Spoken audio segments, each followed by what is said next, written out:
Junior Zulfikar Ali भुट्टे चयो आहे त 26हीं आइनी तरमीम खां पोइ हिननि हुकुमराननि फ़ैसिलो कयो आहे त आइन ऐं क़ानून खे इज़त नाहे ॾियणी।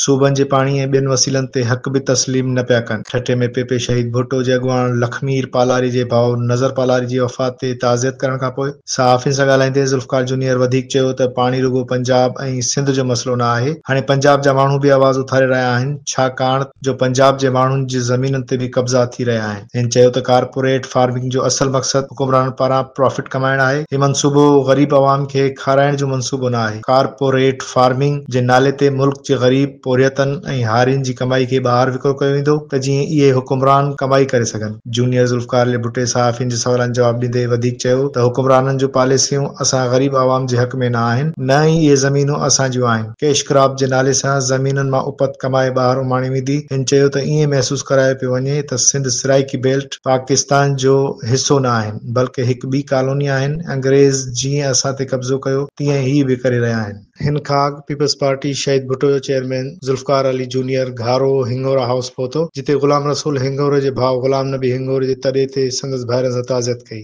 इन बैदि ठट्टो रवाना थी वियो। सर मुझे सपोर्ट करती है और मेरे साथ है, मेरे वालदा भी मेरे साथ है, और लोग मुझसे पूछते हैं कि आप एंट्री क्यों नहीं कर रहे, मैं अपने सिस्टर के बगैर कदम नहीं उठा सकता। अच्छा सर, मेरा एक सवाल है, एक सोचने की चीज़ है और फैमिली के आपस में डिस्कस भी करना पड़ेगा और इसके लिए भी तैयारी करनी पड़ेगी।